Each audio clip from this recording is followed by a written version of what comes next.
March ಅಲ್ಲಿ ತಲುಪಬೇಕಾಗಿದ್ದಂತ ಸುಮಾರು 5,000 ಕೋಟಿ ಹಣವನ್ನ ಈ ಸರ್ಕಾರ ಮುಚ್ಚಿಟ್ಟಿದೆ. ಸದನಕ್ಕೆ ತಪ್ಪು ಮಾಹಿತಿ ಕೊಟ್ಟಿದ್ದಾರೆ. ಇಲ್ಲ ಮಂತ್ರಿ ಮೇಲೆ ಕ್ರಮ ತೆಗೆದುಕೊಳ್ಬೇಕು, ಇಲ್ಲ ಅಧಿಕಾರಿಗಳ ಮೇಲೆ ಕ್ರಮ ತೆಗೆದುಕೊಳ್ಬೇಕು.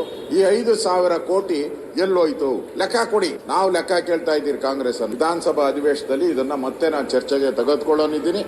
ಸರ್ಕಾರ 1,24,00,000 ಮಹಿಳೆಯರಿಗೆ ಮಾಡಿರ್ತಕ್ಕಂಥ ದ್ರೋಹ, ವಂಚನೆ, ಈ ಸರ್ಕಾರ ಮಾಡಿರೋ ಮೋಸವನ್ನ ಅಧಿವೇಶನದಲ್ಲೂ ಕೂಡ ನಾವು ತೆಗಿತೀರಿ. ನಾವೆಲ್ಲರೂ ಕೂಡ ಹೋರಾಟವನ್ನ ಮಾಡ್ತೀವಿ. ಇನ್ನು ಬಿಜೆಪಿ ಶಾಸಕ ಮಹೇಶ್ ತೆಂಗಿನಕಾಯಿ ಜಿಲ್ಲೆಗಳ ಮಾಹಿತಿ ಸಂಗ್ರಹಿಸಿದ್ದಾರೆ. ಮುಂದುವರೆದ ಭಾಗವಾಗಿ ಸುಮಾರು 10 ಜಿಲ್ಲೆಗಳಲ್ಲಿ ಕೂಡ ನಾನು ಇನ್ಫಾರ್ಮೇಶನ್ ಅನ್ನು ಕೇಳಿದ್ದೇನೆ.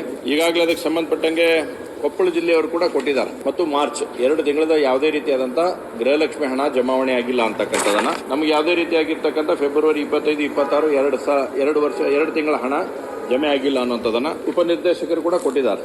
ಆಗಿಲ್ಲ ಅಂತಂದೇಳಿ